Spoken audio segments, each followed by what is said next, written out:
DPH 1000mg, making all of my nightmares a reality. Yo, what's going on? It's someone that's no one here, and welcome back to today's report. Today's report was sent in by Dazai. When this happened, October 31st, Halloween 2019. The drug used was diphenhydramine at a dose of 1000mg or 1 gram. The route of administration was through benadryl pills. The gender, male, weight 225 pounds, age 19, height 5'9". Prior experience includes weed, LSD, shrooms, alcohol, and datura seeds, and the setting was in his apartment. So this is the second report that was sent in by Dazai. The first report he sent in, we didn't do too long ago actually. It's called My Dark Escape, where he consumed datura among alcohol and CBD.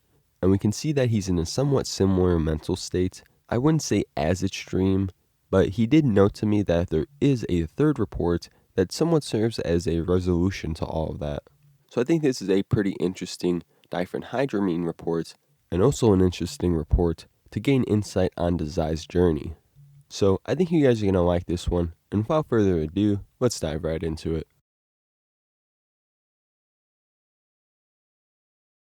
Before I start this report, I would like to mention some of the other drugs I have used recreationally. I choose to use these drugs to escape my cruel reality, but with no prevail. I have smoked marijuana on many occasions, but it gives off little to no effect on me. I have tried LSD a few times. The first time it gave me a little euphoria, but no hallucinations. Also, it didn't work on me the other times. I have had shrooms around 4 times, and only one of those times I felt like I actually had a trip. Although, this trip is nothing compared to the trip in which I am going to discuss. Finally, I have tried datura. I took around 32 seeds, chewed up, in a 24-hour period. I felt nothing besides the negative side effects, such as dry mouth and sensitivity to light.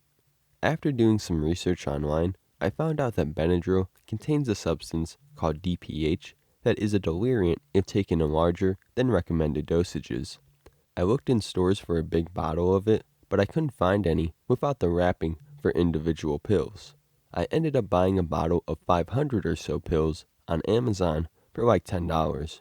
I am writing this morning after the trip while it's still fresh in my mind.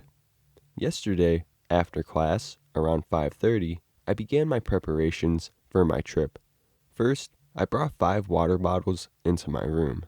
I took a Sharpie and wrote, "Nothing is real," "No spiders," and DPH 1000mg on my left arm.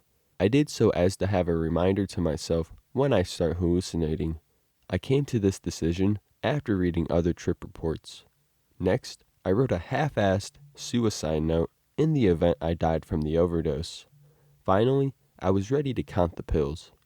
I suddenly had a bad feeling and decided to take 32 pills, 800mg, instead of 40 pills. After swallowing the pills, I decided 8 more pills won't make a difference, so I counted out and swallowed 8 more, making a total of 1000mg. After doing so, I was reunited with that bad feeling. They hadn't kicked in yet, but I was thinking it would have been much better to start with a much smaller dosage. I gave up and just let it happen. I wasn't going to stick my fingers down my throat. I put some music on, sat back in my chair, and watched some videos on YouTube. Within 20 minutes, I felt tingly and my legs started feeling numb. Here we go, I thought to myself. In the beginning, I was just seeing a lot of colors and shapes, the kind that people describe their LSD trips with. I reassured myself that I was fine and it wasn't going to be too bad. I also noticed that my limbs felt really light. After a little more time passed, at this point I lost any sense of time. I had to pee. I got up, wobbling as if I was really drunk, then made it to the bathroom. I pulled my pants down and noticed my penis was really small. It freaked the hell out of me. That's when I remembered reading that using benadryl to trip can temporarily shrink your penis. I peed and went back to my chair. I then started purging the water bottles I set up for myself. My mouth was really dry. That was when I started noticing the floor had these weird white squiggly shapes moving around. I found this very interesting, even though I was aware that it was an illusion. Next, I heard a buzzing sound and saw a little black fruit fly. It landed on my desk, and I pressed my finger onto it in attempts to crush it. I removed my finger, and there was nothing under it. I then realized that it was fake.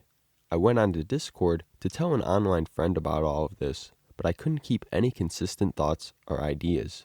I would start typing very slowly, and then midway through a sentence, I would forget what I was trying to say and attempt to start a new sentence. I repeated this a few times, but gave up after I realized there was no point in trying. After some more time passed, I heard a knock and my name being called by my roommate from behind my door. I wasn't sure if it was real or not because I didn't hear it too well. I stumbled out of my room and saw my roommate, Alex, in the kitchen. Yes, he was really there, I confirmed with him afterwards. I tried to say, "Did you call me?" But that's not what came out. It was complete gibberish. After a few more failed attempts, trying to speak what I meant, he asked, "You good, man?" I once again struggled to tell him what I meant. I kept repeating, "Took 40 benadryl." Finally, he understood what I was saying, and he looked at me in disbelief. He said, "What the fuck were you thinking, dude? You trying to kill yourself?" I looked concerned, and he might have suspected it was a suicide attempt, since I attempted it once in the past before. I kept repeating, I wanted to trip, again and again, until I believed he finally understood me. I returned to my room. As I entered the room, I noticed a bunch of white semi-transparent small spiders on the floor. I looked at my arm and said, "No spiders," out loud. Despite this, I still saw them, and they began crawling up my legs, and I definitely felt them. I wasn't too terrified, so I just wiped them off and returned to the seat by my desk. Throughout the next few hours, not actually sure how long, I kept hearing knocks on my door and different voices I recognized calling my name. I would frequently open my door slightly and peek through to be greeted by the pitch-black living room with no one in it. Then I started hearing voices I didn't recognize that I believed were coming from the living room. I thought I heard one of them mention they were from apartment maintenance. I opened the door slightly, assuming to see an empty room. I was surprised. The room was still pitch black, but there was a stranger sleeping on my couch and a man in work clothes in the kitchen. I figured that the stranger on the couch was a friend of my other roommates and that the man was from apartment maintenance. It would have looked weird if I just closed the door after peeking through. I went to the kitchen passing the maintenance guy, smiled, and grabbed a water from the fridge, turning my back on the two strangers. When I looked back, they were both gone, in thin air. I immediately made the connection that they were illusions and returned to my room. Shortly after, there was another knock on my door. It was Alex, and asked me to step out of my room to talk with him. He sat on the couch, and right before I sat, I realized I didn't have my phone and went back to retrieve it. Upon returning, I noticed Alex was gone. What an asshole, I thought. He called me out here just to ditch me. I soon went back to hearing disembodied voices that I believed were coming from the living room. This time, I recognized them. It was Kelly, a friend of mine whose apartment suite is directly across from mine, and Ron, her boyfriend. They were talking to Alex about me. They were worried and were talking about calling 911. I started to panic. If I was brought to the hospital for an overdose again, I would have to be institutionalized again for a longer time. Being institutionalized is my all-time biggest fear. I calmed down a little bit and started making plans to outsmart them so I wouldn't have to go. I thought about escaping through my balcony. I am on the first floor, so I would have been fine. Then I thought about confronting them and telling them I was fine. I opened my door again to be greeted once more by the pitch-black living room. I was still hearing the voices. I looked through the peephole and I saw Alex, Ron, and Kelly talking in the hallway. I heard one of them mention that the ambulance should be here soon. Ready to try and reason with them, but I was greeted by another surprise. There was no one in the hallway. I went back into the apartment and I was hearing the voices again. I made the assumption that they were all in Alex's room. I didn't feel like going in, so I went back to my room. Yet, I was still able to hear them. I used this as my advantage to eavesdrop. I heard my parents on the phone with them. This was another big fear of mine. I didn't want to get my parents involved because it would make things much worse. Plus, there would be a 3-hour drive to see me. I thought I heard Kelly say that I tried to overdose again, and my parents sounded uneasy. Fuck, I thought. I had been cornered. I returned to my room, locking my door. Occasionally, I would still hear knocks on my door, but I would ignore them for the most part. Finally, the effects began wearing off. I practiced talking, and I was sure that I sounded normal again. I saw light peer through the crack under my door, and opened my door to see Alex in the kitchen. We started talking casually, and I was about to bring up when he disappeared from the couch, and then stopped myself. I realized he was probably never on the couch. To top it off, I asked him what time it was, and he said it was 9.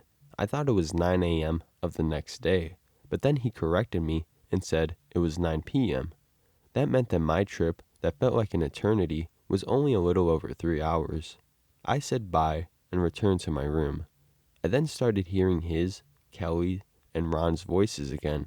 They were still talking about me. I inspected the pitch-black living room. Empty. I looked through the peephole again.